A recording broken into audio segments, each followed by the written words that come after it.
I think we've just got to hand it to Toronto FC at this point. Not once this season have we done one of these shows and not had something major to talk about in this week. Absolutely no different. My name is Mitchell Tierney. This is Waking the Red Weekly, presented by Footy Talks.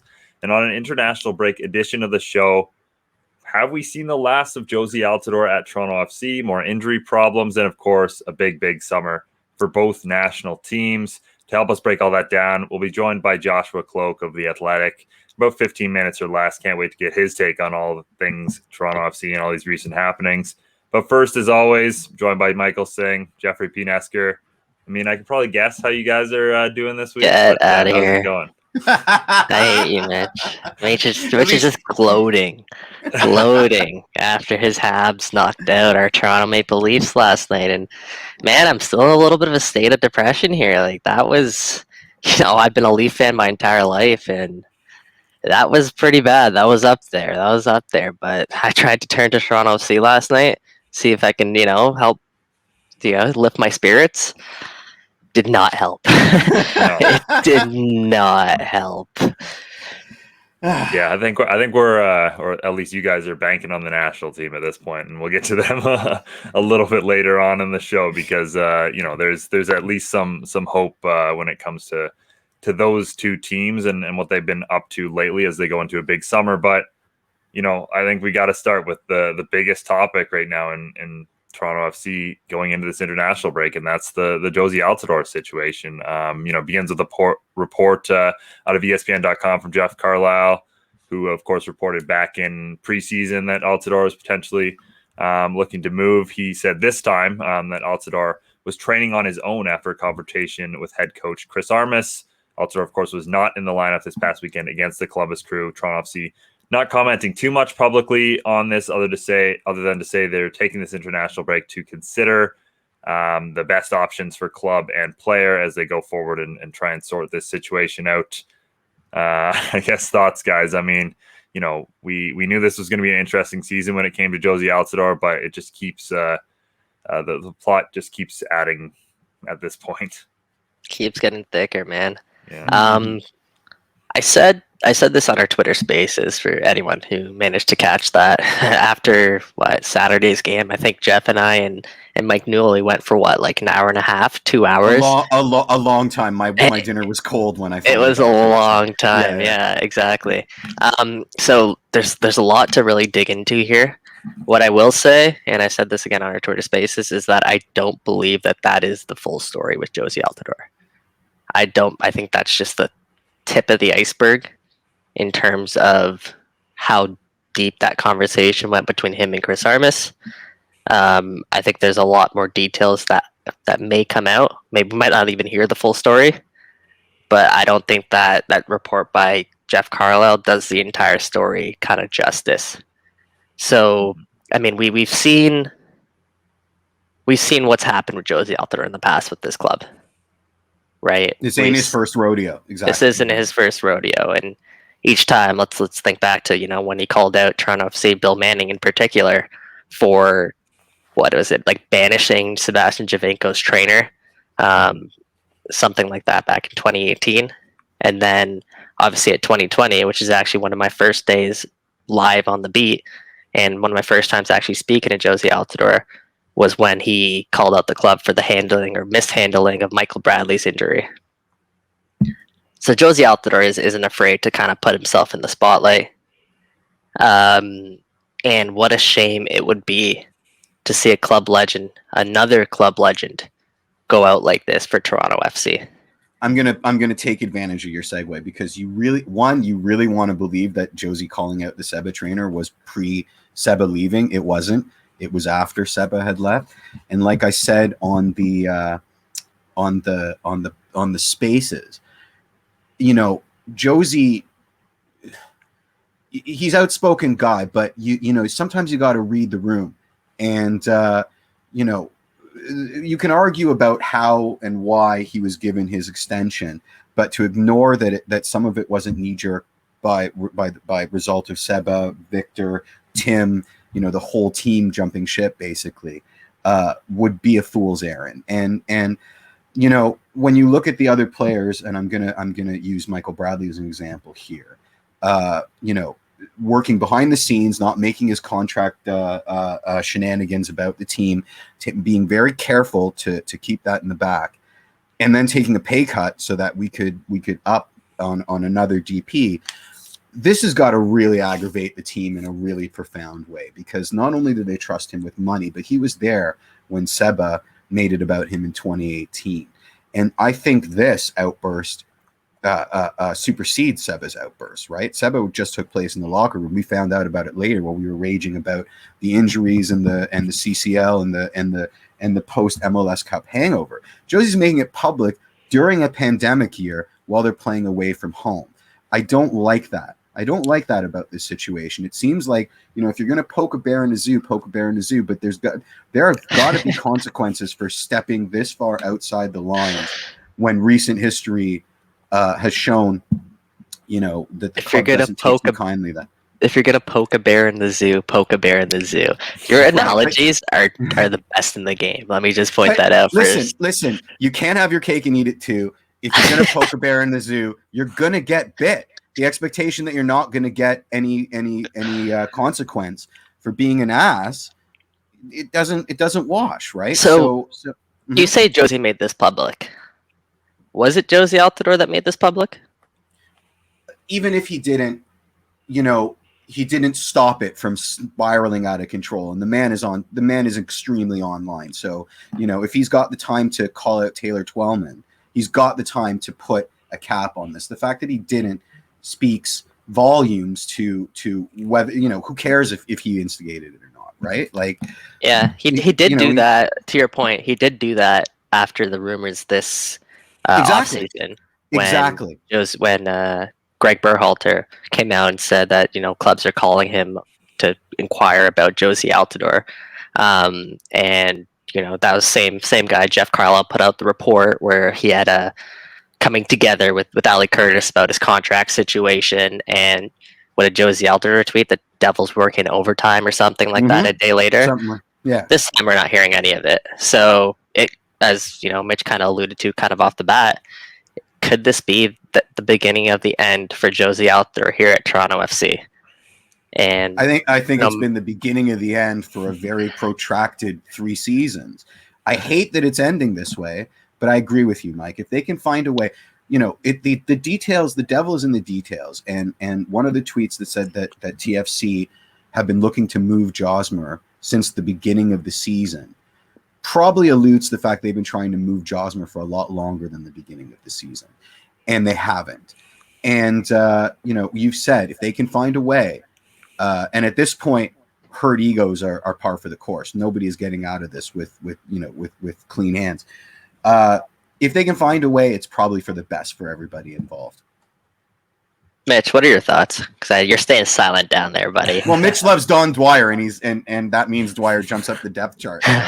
He's happy. I don't know if I love Dom Dwyer that much that I don't know if that he'd hop up the depth chart. I think, yeah, like I said in my column, and like you said just now, I mean, the biggest thing is just, it's unfortunate that we see another Toronto star go out this way. I mean, in some ways, the situations are all very different. Some were out of the control, sort of out of the club's control. I think this one in particular might be. The Di Rosario one a while back definitely was not out of the club's control, it would seem. So there's levels. You can't paint them all with the same brush. But when you're a top club like this, any team, you want to see the players that have really come through for you, leave the club in a good way. And this seems like another situation where a player is going to leave Toronto FC having done so much for the club in a bad manner. And that is disappointing. Yes, Jeff. I'm burning here because we all know it's complex, but if we can go by the knee-jerk hot takes that we've been disseminating on the WTR boards, most people and sports fans like to see things in a myopic sort of black and white view. We do not want to establish a precedent here, right? And the danger here is that Jozy knew full well that this was a bone of contention with our club. It's not that far removed from history that it's not primarily on all of our minds. So for him to do this, and it could just be negligence. I mean, saying nothing is just as bad as saying something in some cases, and this is one of them. It's a tacit attempt to create a precedent. Nobody is bigger than the club. We tried to prove that with Seba, and if Jozy has to be another skull on the mantelpiece, then so be it. Because I don't want this club cowtailing to player demands. And the other thing that I really don't like, and this was Jozy's opportunity to speak up, is that it's so easy for people to infer from what we've been delivered that Jozy is like, well, Chris is screwing up the team and taking absolutely no accountability for his performances on field, right? It's an easy stretch of the imagination to make, and he's done nothing to dissuade people from making that stretch of the imagination. So his house is not in order, and he, pardon my French, but his poo don't stink. And I think the club, unfortunately, at a certain point, you got to cut your losses, and it doesn't matter who you are. And I think we figured that out with Seba. And if Jozy wants to try a spin on the wheel of doom, that's his prerogative. But it's unbelievably frustrating that he is. I mean, we have a gold standard here, and that's Michael Bradley. He's the gold standard, and he's in the same damn locker room, right? Like, be better. I think that's all I need to say there. It's interesting because we haven't heard from Michael Bradley on this matter, and we know that Michael Bradley and Jozy. Yeah, I know that Michael Bradley and Jozy Altidore are really good friends. So I'm interested to hear kind of where Michael Bradley's head is at in all of this. And I mean, when he speaks to media, it won't be candid, right? It won't be exactly. You know what I mean? People are raising paws for coming out and saying, and I love how you included his little backtrack every time you quote it, right? Because I think that's important. And people are expecting that if Mike is gonna come out, he's gonna tell it like it is. No, it's a political exercise, right? Like, you're still gonna have to read between the lines. There's still going to be a lot that can be subjective. So, as much as I'd like to hear what Michael Bradley has to say, it won't be like I'm sitting at a bar stool getting the nitty gritty, right? It's we might not. So I know where you're sort of exiling Jozy Altidore there, but we might not hear the full story of all of this until a couple of years down the road, right? As Jeff said, I wholeheartedly agreed. No one is bigger than the club. So if Jozy Altidore, let's say hypothetically, he is making it about him and not the club, then, okay. But what if he is trying to do this for the better of the club, and then maybe they didn't like the way he went about it, right? There is a possibility in some universe that a couple years later, maybe even a couple months later, when this whole story comes out, people will be like, whoa, what Jozy was saying was actually correct. Seba with Manning in the press box taking in a game, right? Absolutely. It's just, even if it's altruistic from Jozy's perspective, there are channels. There are internal channels, right? All it would have taken is a tweet after the Carlisle story. It's never been Jozy Altidore, though. That's never been Jozy. But fine. But given it's been days now. So even if it was like a flush of anger, because he is high tempered and we love him for it, but to come out and say I was wrong, we're dealing with this internally. Maybe not even to say I was wrong, but to say I went about it the wrong way. But he literally hasn't said anything about it. He is handling it internally. That's no, it isn't, because he's letting the court of public opinion write the narrative, because he thinks he can rest on the court of public opinion. So every time someone writes an article about him, he's going to tweet out the devil's working overtime.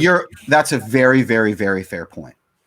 That's a very fair point. I would argue that this isn't any other article. This isn't any old article. That would be right. But he literally just did it 3 months ago. So what I will say is that I do think there is something to this, to the fact where Toronto FC are seriously going to be evaluating Jozy Altidore's future at this club. There's a chance that, as Mitch said at the top, this is the last time that TFC fans would have seen Jozy Altidore take the pitch. And to kind of sum it all up, in my opinion, and I've said this in the past, if Toronto FC can find a way to get out of Jozy Altidore's contract, albeit in unfortunate circumstances, it would be one of the best things to happen to this club right now, because Jozy Altidore has not been worth a designated player contract for 2.5 seasons. He, when he signed that deal originally, I think personally he was worth a designated player contract. He was scoring like there was no tomorrow. He was one of the best scorers in Major League Soccer. And a part of that also had to do with the fact that Sebastian Giovinco was leaving, and they wanted to tie down one of the cornerstones of this franchise before things kind of got carried away there. So I think the deal itself was fine originally, but it's caught up to them because Jozy Altidor's health hasn't been up to par. His ability to stay on the pitch, of course, hasn't been up to par, and when he is on the pitch, his performance just haven't been up to par.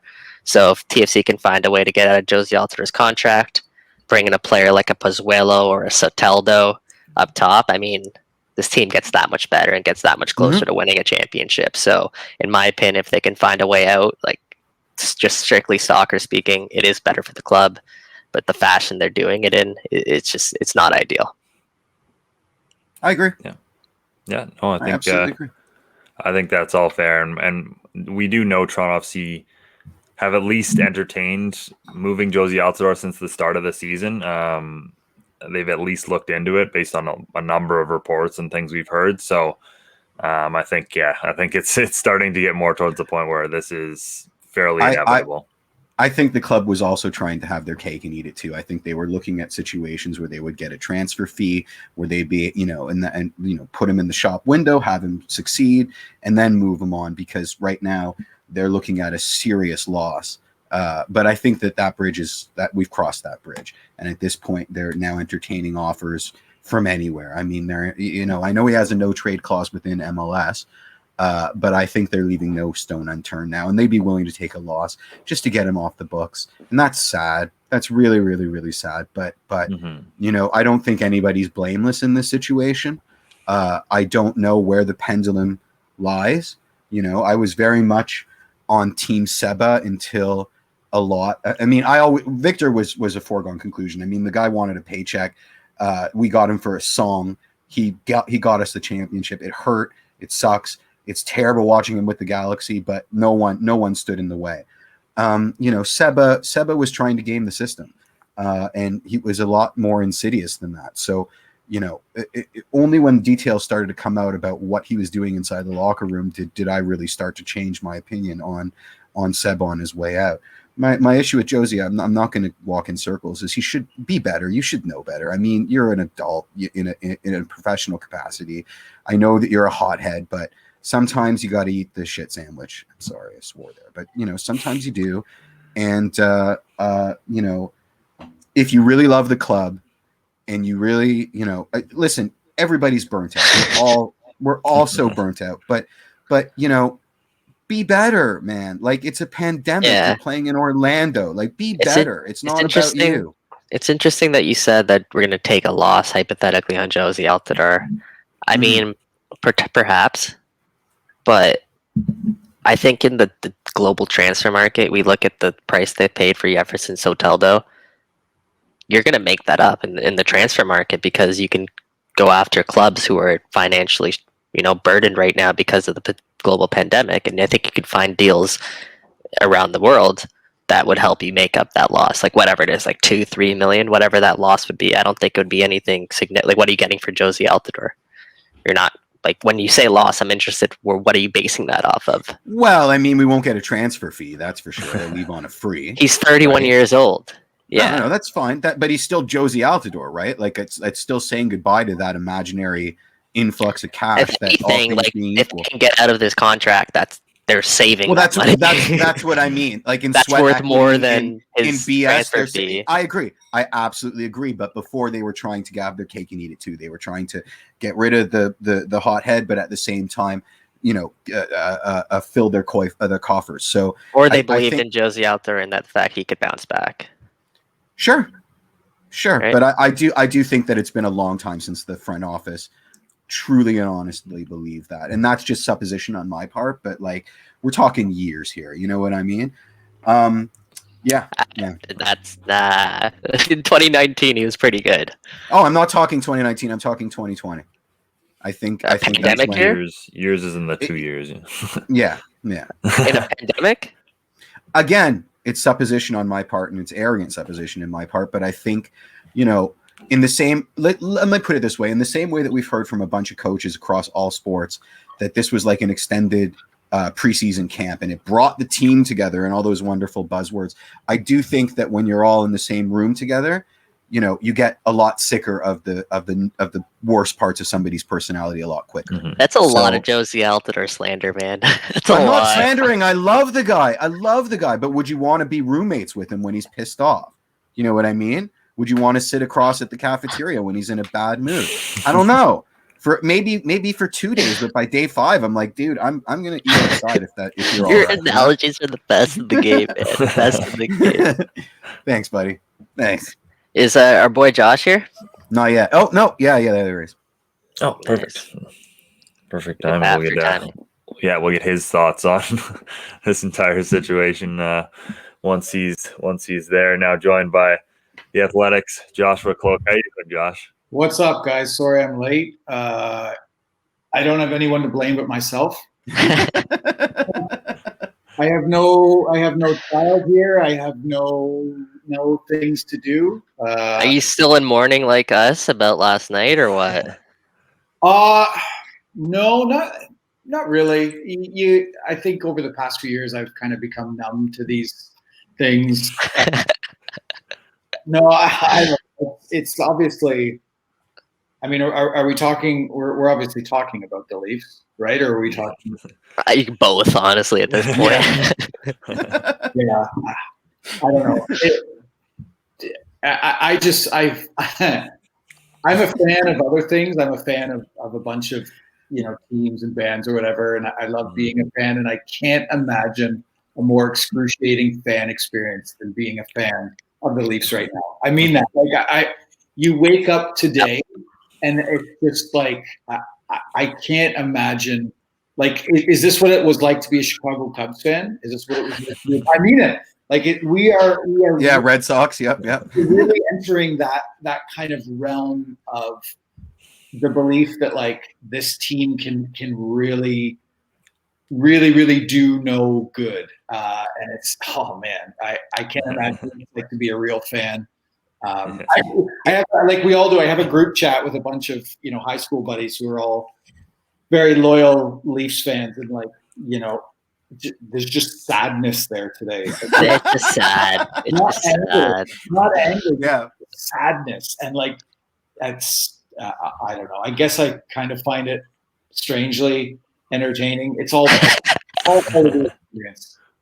I mean, I'm watching the Ken Burns baseball doc because it got remastered into 4K, and the Leafs remind me of the Brooklyn Dodgers, man. Like people loved that team, and they would go to World Series and just lose spectacularly. Oh, World Series. That's nice. Yeah. That's nice.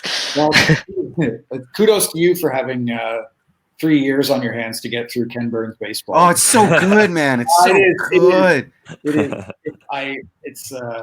It is good. Anyway. Mm-hmm. Well, let's move on to, I guess it's not really a happier topic. Jozy Altidore and his Toronto FC future. What are your thoughts on what's been playing out, I guess, really since preseason and that U.S. men's national team camp where it came out that, Toronto FC might be looking to move Jozy Altidore, and then obviously it's really come to the fore again recently. I mean, if I'm being honest, I don't know if this is just something that started in preseason. I think this is something that has kind of been lingering over this team for years. Like I go back to when Jozy Altidore's contract was signed in February 2019. You're coming off obviously a very, very disappointing TFC season. You've lost Sebastian Giovinco, which, yeah, I don't know. Like maybe that was the right thing to do because, I'm a big believer that, I mean, as you guys know, in playing young players and maximizing youth, and you have to get wary of players, being injured as they get older. Moving on from Victor Vasquez was the right move at the time. Like I'm a believer that if a club in any sport is not trending upwards, then it's best to just kind of cut ties and hit refresh sooner rather than later.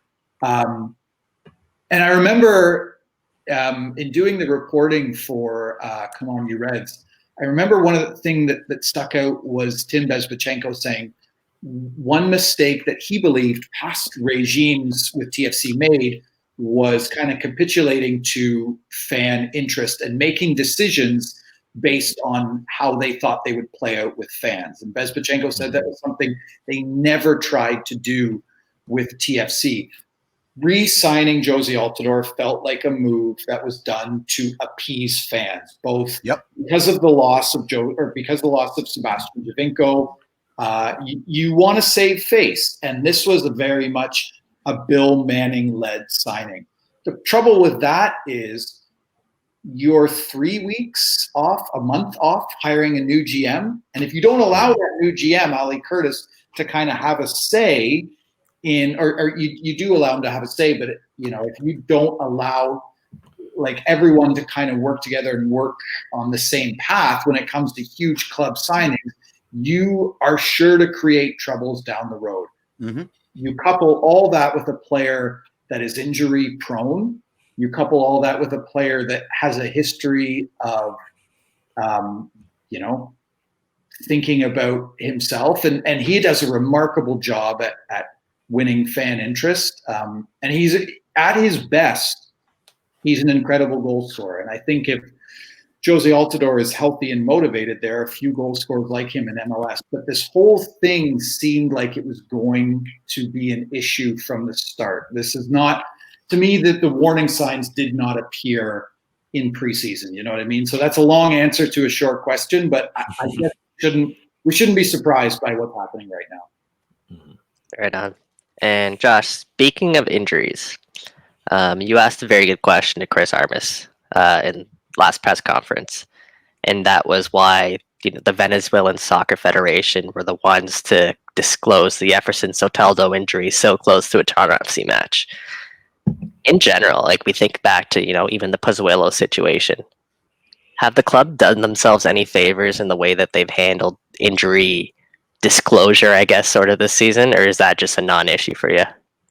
Oh no, it's a definite issue for me, and it's an issue for me because we just as media members are at a serious disadvantage with the club being in Florida, and we have access to the team, once a week, and then after games, and I'm sure there are people saying, well, boo-hoo, like poor media, like you guys can figure out how to do your jobs. But we were able to tell better stories and provide better coverage and report on this team more accurately because we had access to training and because Greg Vanney was always forthright about injuries. And we could see when players weren't reporting for training, and there was more of an accountability there. And I think that accountability is kind of been lost. And I think that it's been difficult to report on this team. It is, because the best reporting is done is, when you have, it's not even about access, it's just having conversations with players and management. And there seems to be a move kind of away from that this year. And so the question, I was surprised. I think I was 5th or 6th in the queue, and I was surprised it didn't get asked. I mean, it's just, why did things happen in the way that they did with the announcement of that injury? Why? And Chris Armas's answer was, well, I didn't have that information until after the media availability on the Thursday. Okay. Like, does the club not? Hold on. I got the quote here. Okay. And he says, let's face it, guys, this isn't intramural soccer. When you get information about a player, you don't rush to the media. You don't call for a press conference to let the opposition know one of your best players is out. So there's almost two sides of it. I know everyone wants the information, but 1, we didn't have it when I did media, and 2, it gets the next day, we were putting that out, Anyway, how it gets out there, and then everyone, like, you're asking, like, are we holding back the information? At least it sounds that way, but we didn't. So I think that almost should go without saying, but it's like people expect us to run and reveal should I call Caleb Porter and let him know, hey, just so you know, as you're preparing Soteldo's out, think about it, Josh. Think about it. Yeah. And listen, this is a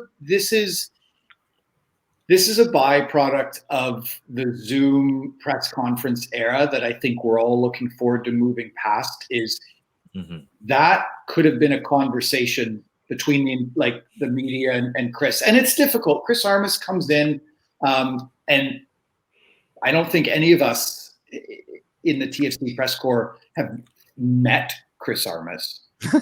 That's true. You know, we've never been able to have conversations with him. And I'm trying not to compare everything to Greg Vanney, but his stature kind of looms large. But, you know, Greg was always forthcoming about information if you asked it in a smart manner. And all that did was just create kind of it took away the fear that, you know, the club might have about, like, how are we going to be reported on? It took away the fear of, you know, Greg invited questions. And what I'm just finding now is the club has not made it as easy as I'm sure we would have hoped to report, you know, in a real interesting and kind of accurate way on the club lately. There's a lot of, like I said, there's a lot of fear and like, when Chris kind of says that, you just wish you would have had an opportunity to have more of a conversation, be like, I don't think there's an insinuation that you know, the media believes you're withholding information, but maybe if you could walk us through your thought process, we could report on that.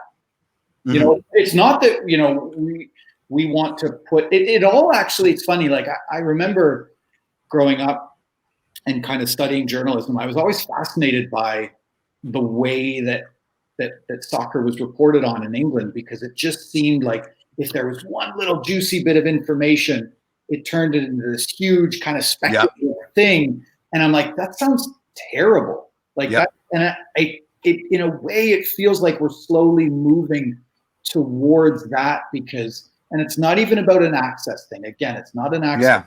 It's the inability to have conversations and constantly learn information. Like, we get access to this team once a week, and you have a stockpile list of questions, and you can't get one, maybe two questions if you're lucky. So I understand why Chris Armas is maybe defensive with me, because I asked the question in that way. It was a lot different. And again, boo-hoo, poor media, right? I get it. Yeah.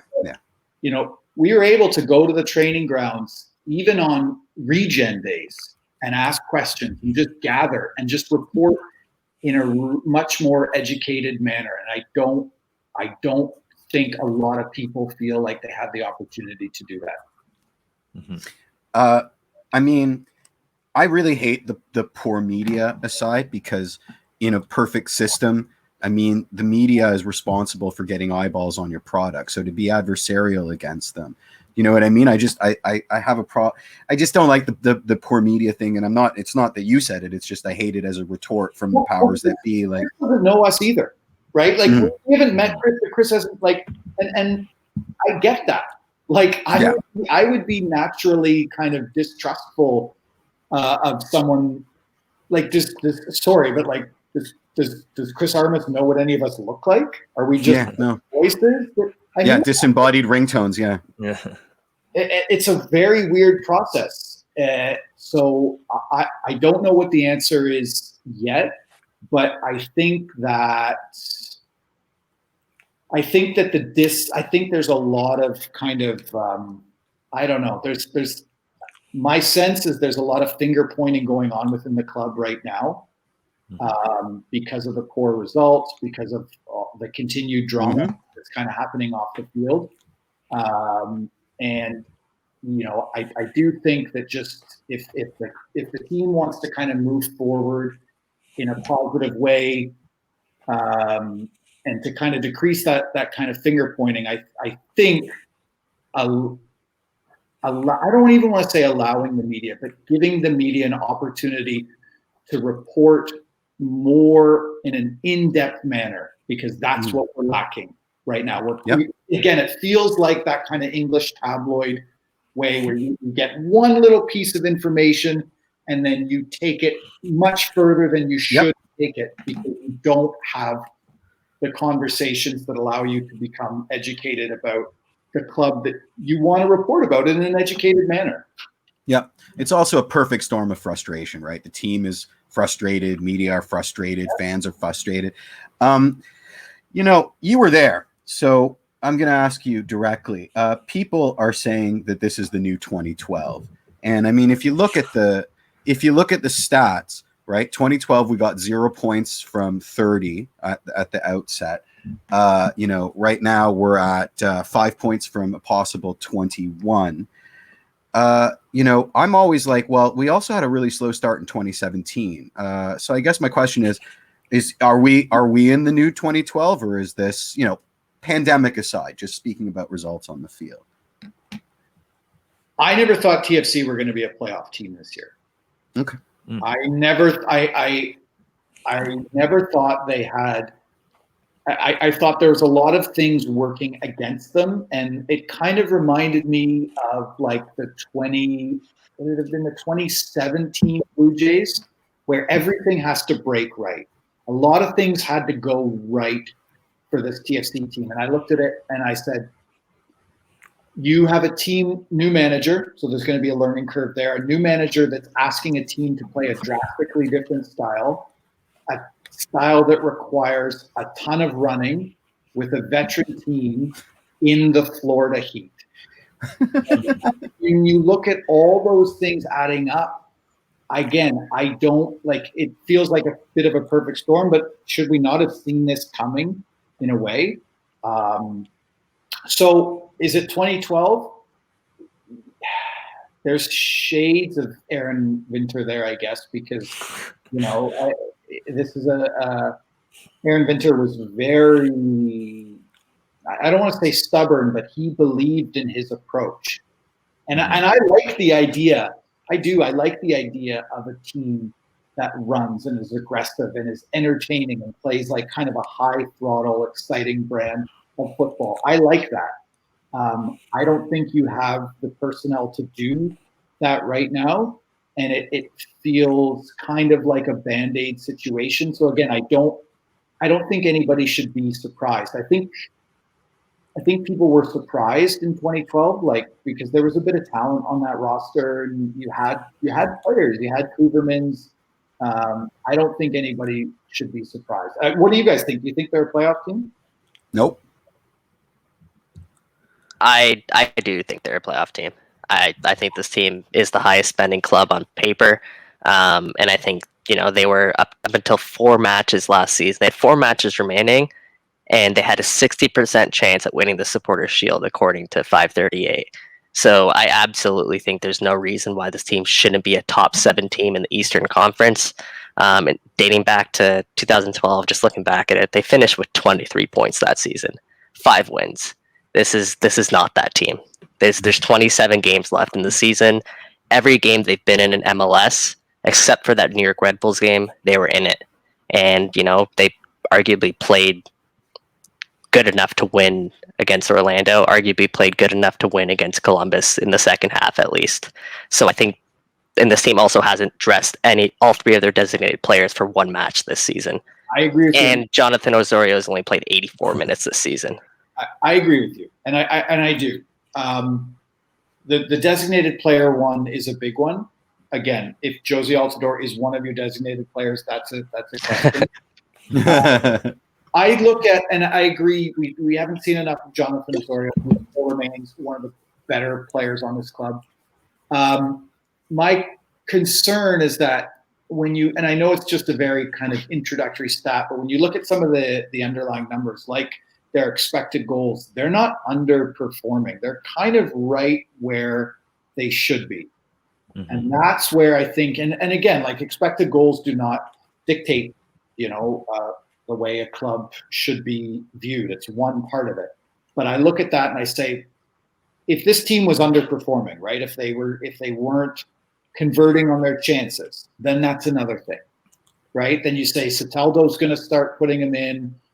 It's going to happen, but it's not like they're being, both goals and against. It's kind of right where, according to the models I've looked at, it's right where they should be, and that's really concerning. Yeah, don't disagree there, but does those numbers change when you have Alejandro Pozuelo as your number 10? Yes, they should. But then the argument again, and I know we're turning this into back and forth, but that's good. I guess this is are you not too reliant on Alejandro Pozuelo then? Are you That's not? a fair question. That's a very fair question. Well, when Pozuelo comes, and look, the team looked drastically different when he was on the pitch. Mm-hmm. They looked so much better. That's a lot of pressure to put on one player coming off an injury, not getting any younger, right? Mm-hmm. You know what? Again, and anyone who has seen half of a tweet from me knows this is coming. Like, it's strange to me that after 4 or 5 games, the whole play your kids thing just went out the window, right? I look at some of the options that they have. Like, why has Ralph Priso kind of been resigned to a bench role? Because Oro, playing a there's fullback, no Oro center mid. Center. So I honestly, I don't care that he's 16. Why is Shaquille Marshall-Reddy not playing? Thank you. Like, why is Jaden Nelson not being? If you're going to play like a 4-4-2 attacking, like, why is Jaden Nelson not getting a chance to just run? These players run. They're mobile. They don't have nagging injury concerns. I've been told Jaden Nelson could be the fastest player on this Toronto FC team, and we haven't been able to see that yet. You have a number of veterans who are slowly getting used to life under a new coach after having Vanny Ball drilled in them. You have young players that are just eager to impress and will do what is asked because they want to play. They deserve to play. Again, I know anybody that reads my stuff is probably getting sick of me saying this, but this is a big part of why Chris Armas was brought in. But it does, like, one of Vanny's faults was that he sometimes trusted the wrong players, and he trusted these hardened MLS veterans that at best could do a job. I think that the upside with Shaquille, Jaden, Ralph, even Noble. I know Noble is not a runner and maybe doesn't work as well. He deserves a shot considering what Aro is doing at center midfield. Like, the fact that he has just seemingly abandoned that, to me is cause for concern. Well, anyone who is, looking to be cheered up by this week's show last night is most definitely not in that state. But I did want to switch gears a little bit because the Canadian men's national team, of course, have a couple of big games coming up, and your thoughts on the squad they called in, and the coming months, which is a massive summer for the program between Gold Cup and, of course, the qualifiers as well. I've been saying it. And I have to stick with it. This team should qualify for the World Cup. I'm a believer. I'm a believer in high end talent, and if you have high end talent, if you have game breaking talent, that should be enough. I do, and this team has. It's not as if you have a new coach. John Herdman has been here for a while now. John Herdman knows how to connect with these players. John Herdman has the experience to have seen which players work best in certain situations. And again, I know I'm kind of beating a dead horse here, but I don't think Alphonso Davies is going to play left back. I think he's going to be used in more of an attacking role. He's kind of this experience that you've been afforded as head coach, John Herdman. You have to be able to use that to your advantage, and I think he will. I think you're going to see players be used in different situations, and I don't think you're going to see kind of risky 4-2-2-2 setups that you did against the United States. I think you're going to see more of a kind of cohesive formation and more of a cohesive plan, more of a kind of a standard starting 11. What gives me confidence is I don't know how much pressure there is on this team, right? Pressure on some of the other CONCACAF nations to qualify. There's if you allow your best players, because you could argue they have just as much raw talent as any other team outside of Mexico in CONCACAF. Let these players play, figure out their best positions, and let them play with the kind of freedom and the team doesn't have the burden of expectation, right? There's no, comparing them to TFC, for example, there's no lingering kind of failures, right? Just let them play, figure out their best position, which he's had a few years to do, and let the talent speak for itself. And that's why I do think this team should get as close as possible and should probably qualify for 2022. And it's exciting. Yeah, that is exciting. The Suriname game is almost a perfect coaching challenge for John Herdman, because you have this team that's done a whole bunch of recruiting and brought in a bunch of like Eredivisie players. So on paper, like all of a sudden the difference between the two sides becomes marginal. Well, maybe not marginal, but it becomes a lot closer.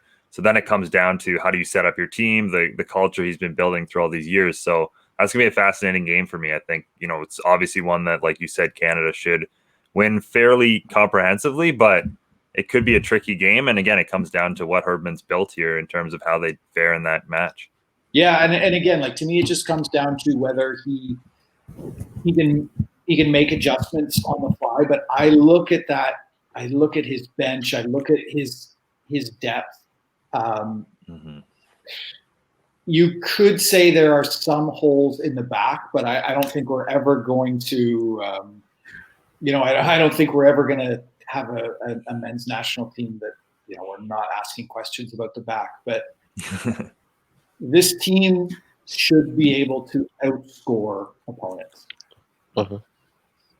I guess I just feel as well like we've talked a lot about this core and Davies and David, and they have attacking options. They have exciting options.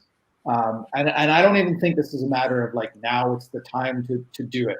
Now is the time to just play and just play with the freedom. House money. Yeah, and the confidence that you've been afforded with the success that you've had in your European leagues.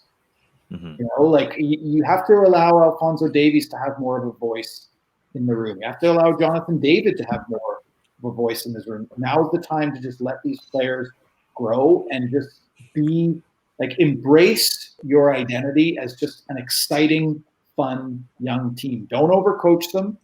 Just play, right? And I think you could probably win a lot more fans that way too, right? Yeah, absolutely. I think we'll let you go there, Josh. But thanks so much for joining the show this week. Oh, anytime, guys. Yeah, thanks, Josh. To see you, Josh. Yeah, take it easy, guys. Wow, so a lot to unpack there from Josh Kloke. A lot of great stuff and points. I thought it was one of the things that was definitely interesting for me was the whole media thing, and I definitely agree with him, and I think it goes back to the conversation we were having today. Even when I was listening to Jeff talk about the Jozy Altidore situation, just to single out one example, I'm like, he's making a lot of, he's reading a lot between the lines, he's making a lot of things, but like the club, like what else is he going to do? Because we almost no information on this. He's trying to piecemeal together a bunch of different little tidbits of information that we're being given. Obviously, there's some stuff that is always going to be kept internal, but it just seems like this year, and again, it could be the Zoom disconnect, it could be a bunch of different things, but it does kind of feel like we're working with breadcrumbs this year to try and put together this story about Toronto FC. Well, 2 points I want to make on that is that this is coming down from the front office. This is Bill Manning, Ali Curtis. They've been on record quite a bit saying that they want to keep things close to their chest there. They want to keep things in-house, which is fine if you want to approach it that way. But you also have to understand is that's going to come with a lot of speculation, as we do a lot on this show. Secondly, is Jozy Altidore, and he hasn't spoken to media once this year. I've said this on our Twitter Spaces. We've spoken to Michael Bradley more times than I could probably count, but we have never spoken to Jozy Altidore this year. The club is not. I don't know if Jozy doesn't want to speak to media. I don't know if the club doesn't want him to speak to media, but there are question marks there. The last time Jozy Altidore actually spoke to media was, I think, September of last year, and he did media availability once, maybe twice last season, all of last season. So this is where all the speculation comes from, because we're not hearing from the club itself, at least directly from the club, and we're not hearing directly from Jozy Altidore. So there's no real way of we'd know the exact story, all the details, without hearing from either party. So, I mean, if that's the way they want to go about it, fine. But as long as you understand that there is going to be lots of speculation that comes with it. Mm-hmm. I think you have to. Nobody gets to own their narrative. The second that you're a going concern in the public sphere, that's when you've sacrificed a certain measure of owning your own narrative. And trying to have your cake and eat it too is a fool's errand. I think there is some truth into what they've been dangling in front of us, which is tactics and gamesmanship. And, you don't want to, go into a poker match and say, well, my hand sucks, but I'm going to bluff you all the same. But I do think it's become a crutch. We do not deserve to own, to know everything, but this has now gone into an opposite extreme. And like the comment just now, reporters got to report. And if you give us nothing, that the people that we're beholden to, the people on the WTR forums and the wider TFC land, they're going to speculate in ways that are so far beyond the measured approach that we're trying to bring here. It forces us to go there, unfortunately, because it is like one big flat circle. So anyway. Yeah. I guess, I've been in every TFC media scrum this year. A lot of it is due to, the situation that we're living in. It's a pandemic. They're in Florida. So they're kind of doing what they can from that standpoint. It's tough because, again, we're living in a global pandemic. So how much can you really fault them for that? But yeah, it's an issue with transparency in general. Alejandro Pozuelo, his injury, for example, Chris Armas on April 22nd. Alejandro Pozuelo suffered his injury on April 1st. So on April 22nd, Chris Armas told us that Alejandro Pozuelo was very close to coming back. Alejandro Pozuelo told us yesterday, or when we spoke to him after the game, that the doctor told him that he would be out for about 10 weeks. Is April 22nd close to 10 weeks after his injury? Is that very close? I think it's really important. It's an issue of fear, right? Yeah. This team, you're fearing the opposition, knowing that your players are going to be out. Like Orlando City told us that Nani and Alexander Pato are going to be out. Mm-hmm. It's just this team should have that swagger to know that, yes, we can tell you that our guys are going to be out, but our team is still good enough to go out there and beat you. It's it's like you're playing a chess match out of fear. Mm-hmm. I got it in the early season again. Like the secrecy totally made sense to me during the Club Leon series. I think that was actually something that helped Toronto FC in a big way and helped them get through. But like you said, at this point, it's a mentality thing. Like you should be good enough that you can beat like the difference between, and I know you want to have every advantage that you can, but the difference between beating a side should not be whether or not they're scouting you, thinking you have Pozuelo and not. Like that little video thing should not be the difference between consistently beating teams. Like that. That's fear. Sure. Yeah. I guys, I think it's important. I do this too. We've always got to take a step back and make sure that we're not judging TFC with before times logic, right? We have to allow that they are fumbling in the dark in a boardroom in a hotel in Orlando, trying to figure out the Wi-Fi to get the Zoom thing set up in the first place. Do you know what I mean? Like I know that it sucks and it's so easy. We've never had any problems with that. Yeah, exactly. And it's so easy to apply before times logic, and they're going to fail every time. If you apply before times logic to this club and their goings on, they're going to fail miserably 100% of the time. So we have to allow for that margin. I mean, fair is fair, criticism is fair, and let's keep on the criticism train. But I always, sometimes the temptation to like jump that scale right into a totally unreasonable expectation is just it's so strong. I do it myself. So it's important for me to consistently remind that, because the team is not shield covering themselves in glory right now, and we're going to be critical, but it's really important to me to consistently stress that we take that step back, right? And that's really all I wanted to say. I also wanted to kind of in that vein, like bring up a point I wanted to make on, I know you guys were talking about whether or not this was the 2015 season, or sorry, 2012 season. 2012 season. To me, it seems a lot more 2015, where Toronto FC is just over-reliant on one player, Alejandro Pozuelo, to, like they were on Sebastian Giovinco that season, to really get them to the playoffs. I think they go as far as Alejandro Pozuelo takes them at this current moment with the current squad and what we've seen of them. I do think there's the ability to be much better than this, but with the team they have right now and what they've shown through this 7 + 4, 11 game sample size in all competitions, this to me looks like a team that, again, is heavily reliant on what Pozuelo can do. And if he can have another close to MVP season, then they're a playoff team. If not, then they're really on the bubble. Perhaps. Well, 2015, are they a playoff team that gets trounced by Montreal 3-0 off the back of a Didier Drogba super game? Like, correct. Yeah. I'll go as far as saying, maybe it's a hot take or not, I think when all these pieces are healthy, I think when they have, I mean, maybe not Jozy Altidore, but when they have Jefferson Soteldo, Alejandro Pozuelo, Jonathan Osorio all in the lineup, I think they could be the best team in Major League Soccer. I really do believe that, and that's because I believe how good Pozuelo is. That's because I believe how good Soteldo is, and that's because this exact same team has proven it in the past. If you think about the additions that this team made to their roster, it's Kamar Lawrence, who, I mean, we know what he can do. He's a very good player. He makes that TFC backline a lot more stable. And then also Dom Dwyer as a luxury off the bench. This roster is this roster is arguably even better than it was last season.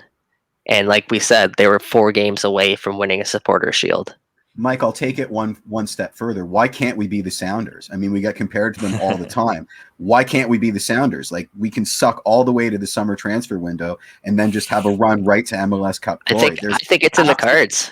I think and all signs point to yes. If we come back to BMO in June, I mean, that's a shot in the arm for everyone. That's going to paper over a hell of a lot of cracks.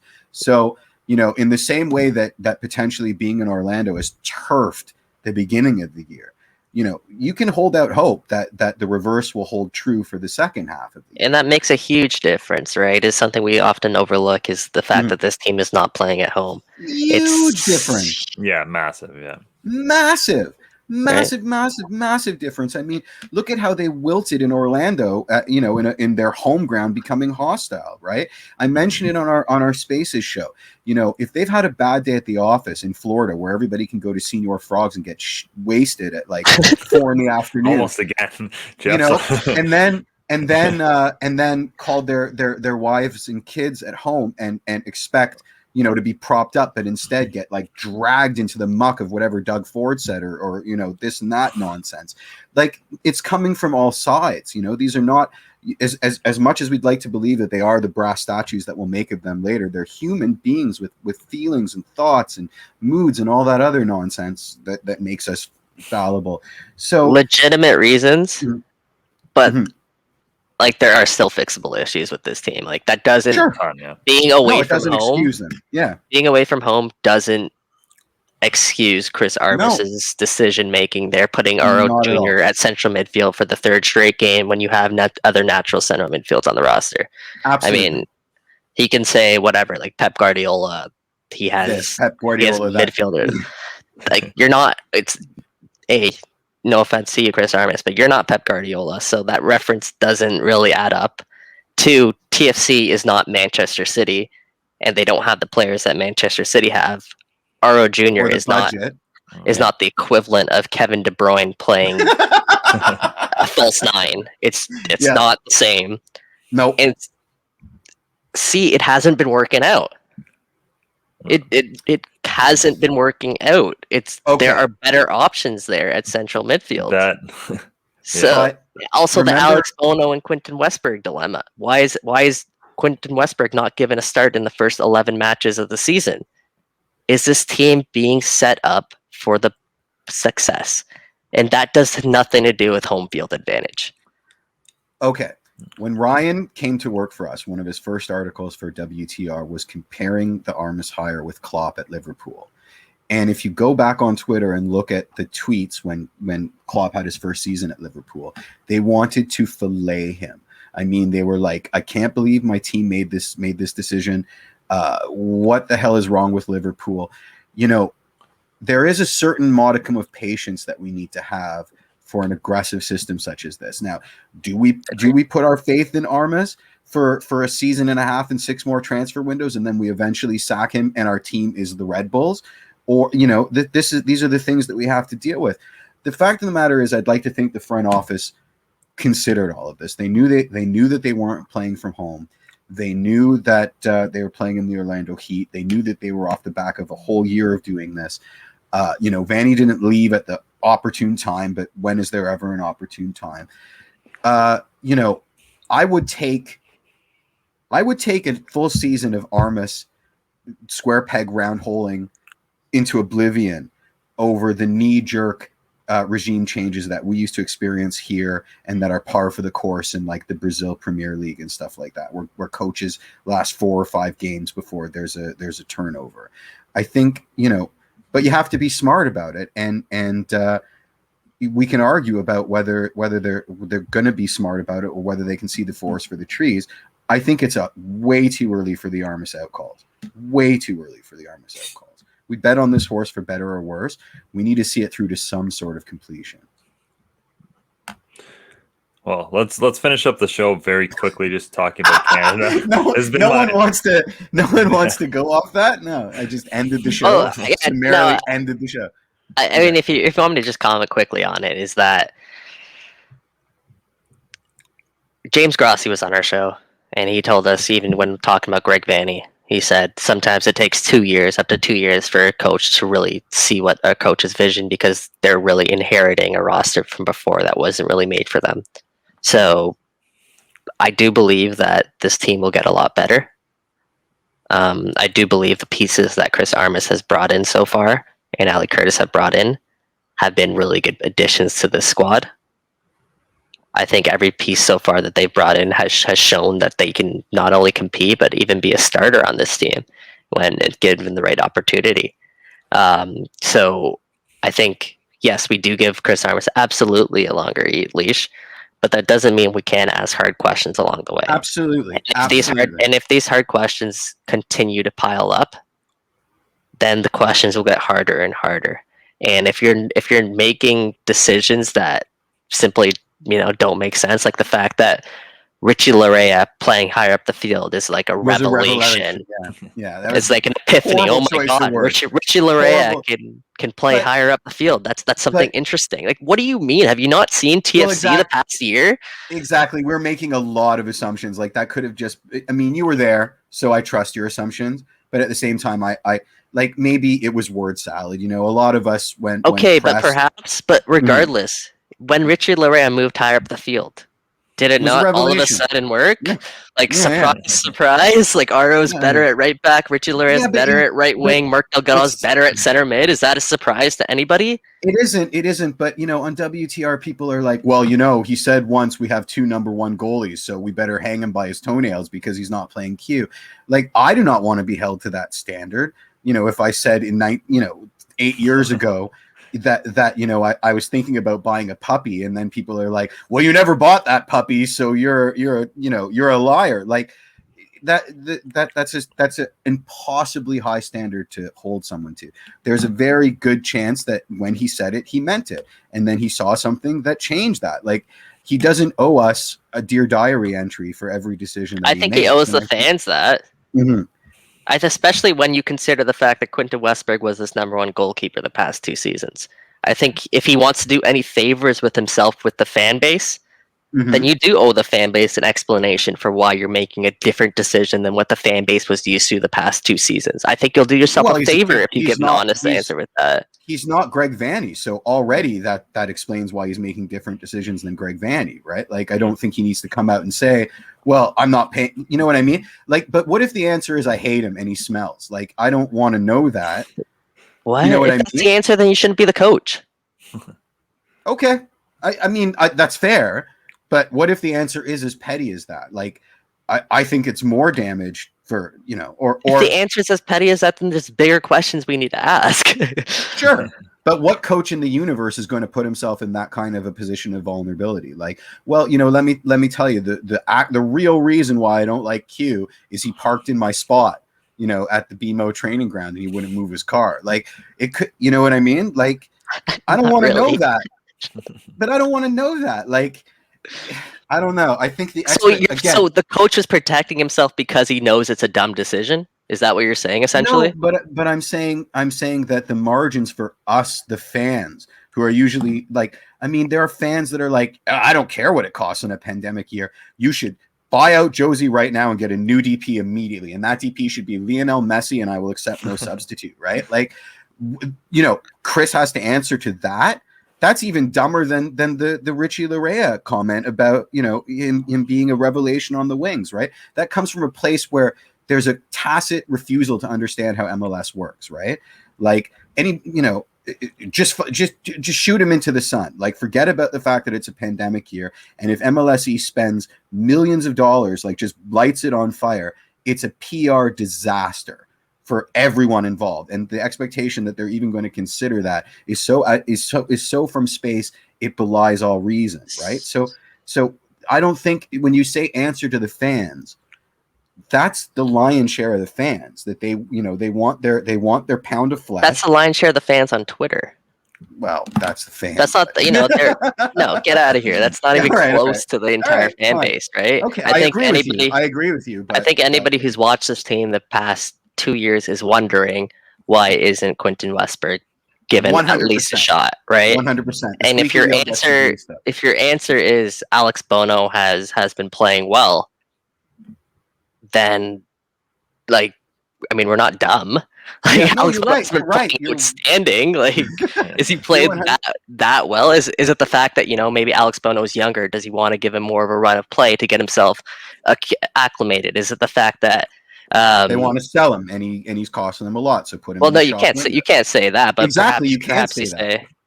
Perhaps you say, you know, Alex Bono was a bit younger, and we want to get him the experience because he's a proven winner in the past. Something along those lines. And then maybe say, you know, he said the right thing with Quentin Westberg. We're 2 number 1 goalkeepers, but I'm sure, you know, Quentin Westberg probably has questions and whatnot. Like, it's a very fine line you gotta tread. But as you said, like, you wouldn't want to be held to that standard. The reality is that it's out there. It's printed. Yeah. There's video evidence of you saying that. Of you saying, for example, Pozuelo is very close on April 22nd, and the doctor's coming out and telling Pozuelo that he's going to be out 10 weeks. If we have that information, it's going to come back to bite you in the butt. And so it has. But the fact that it's persistently, do you know what I mean? Like, there becomes a certain point where you cross the line into the land of the ridiculous, and I think that this constant, well, he said once, you know, in passing, that he has 2 number 1 goalkeepers. For sure, that always happens. As a slam dunk. It's not the slam dunk that you think it is, right? Like, it's so, you know, we need to be less reactionary, absolutely, but the club needs to do a way better job in trying to avoid that eventuality, right? Exactly. There's that balance. There is a balance, 100%, absolutely. I'm sure we have some great Jeff clips that we can pull back from the old days of him saying some hilarious stuff. Exactly. I mean, I go after charities. I go after charities, guys. Yeah, like, that's fair. I wish I had a reset button. Like, I deserve at least 5 mulligans. I go after charities. I'm a jerk. Remember when we signed Kamar Miller? Thanks. Yep. Thanks. But let's finish up very, very quickly. We've gone way over time this week, but there's been a lot to talk about. Very quickly, by just talking about Canada, because I do think there are some very interesting notes as it relates to both Canada and Toronto FC. Of course, the main roster was released. Jonathan Osorio, Richie Larea on it, as well as Loney, Liam Fraser.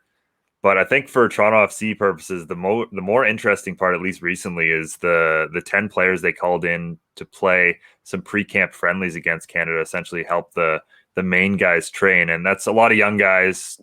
And Shaquille Io. Masharuti, Jade Nelson. I'm getting there, Jeff. Jeez. Way to just spoil the punchline. Nova Lakello, Ralph Prizo. But there's two interesting ones, and that's Luke Singh and Io Akinola. Of course, we know Io was going to be part of that January camp, pulled out through injury. I think in a lot of ways, this is kind of a do-over for that. It gives him a chance to come into this camp, play against some guys, get acclimated, see whether or not he really feels the Canada setup.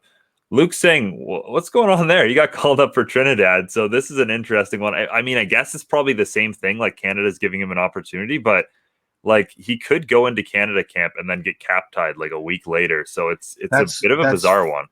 That's fine. Daniel Henry is about to break D-Rose record with own goals. So any center back pairing for Canada that doesn't involve the names Cornelius and Henry, I am happy with. Even Ryan, who's Trini on our staff, is like, no, he should go play for Canada. So, I applaud it. We need depth at center back, but I wonder what Mike thinks. It's very interesting. It'll be an audition for. It's kind of weird because it'll be an audition not for Luke Singh or Io Akinola. It'll be an audition for John Herdman and the Canadian men's national team from Io Akinola and Luke Singh. Like they want to check out what this camp's all about. I wouldn't be surprised if Luke Singh ended up turning down that Trinidad and Tobago call-up because he sees a potential avenue for him here to make it with the Canadian men's national team, who in my opinion, they just have a higher pedigree in terms of star power, in terms of overall talent on the roster, in terms of depth and whatnot. They have a better chance of making it to the World Cup than a team like Trinidad and Tobago, who have done it in the past and are still a capable country. And Luke Singh's also someone who has ventured different places around the world, so he has that overall experience, and perhaps maybe that would incline him more to leave Canada and go somewhere else.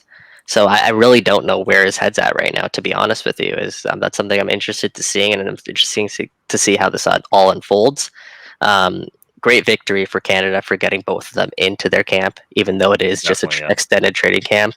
If they can get either player, even potentially both players on board, that's just another boost for this system, because we know how much potential both players have. So I'm excited to see kind of how this whole thing unfolds, and it may help the fact that there's a lot of TFC youngsters there as well.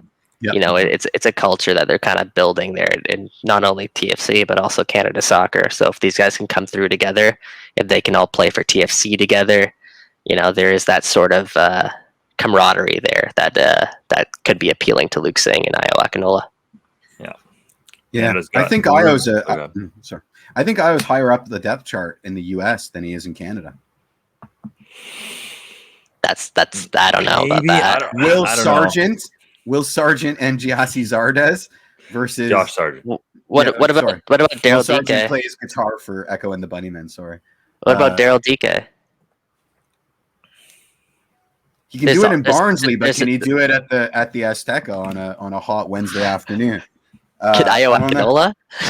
I think the argument would be the U.S. has more Io Akinolas. Canada might have higher quality in terms of Jonathan David. I don't think the U.S. has a Jonathan David. I'm not even sure they have a Kyle Larin. So I think that would be the argument. But the U.S., I think he's lower on the U.S. depth chart just in the fact that they have significantly more depth. I was listening to Extra Time, and a couple of weeks ago, it was Charlie Davies on there. I mean, Charlie Davies is a pretty regular guest, and obviously former U.S. men's national team striker. And he was actually going down his depth chart for strikers, and he got to number 6, I believe it was, and it was Jozy Altidore. I thought he had Jozy at number 1 at a certain point. Well, okay. not like recently, like a couple weeks ago. But he actually didn't even mention Iowakanola. So I do actually think there's not that much opportunity. And there's also the possibility that Canada goes out and Canada plays with 2 strikers. That's not a possibility right now with the States, with the pieces that they have around, their sort of formation there for Greg Berhalter's formation. So I think opportunity-wise, I think it would be better for him to sign with Canada right now. And also, coming through the ranks, is there anyone that's really a highly touted striker behind Iowakanola, a youngster that's coming through the ranks, that's a striker that's, everyone's kind of looking forward to? Ralph Prizo's brother. Ralph Prizo, here you go. But he loves being referred to as Ralph Prizo's brother. That'll be on his soccer card. Ralph I'm going to make a Prizo's proclamation. At some point, Ralph Prizo is going to become Hugo Mbonge's brother. He's that good.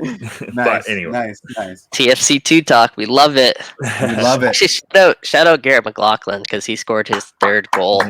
Is he eligible for Canada? As many matches, and he also has 1 assist. 8th overall MLS Super Draft pick who plays for TFC2. So shout out the Young Reds, and I think they're back in action tomorrow night.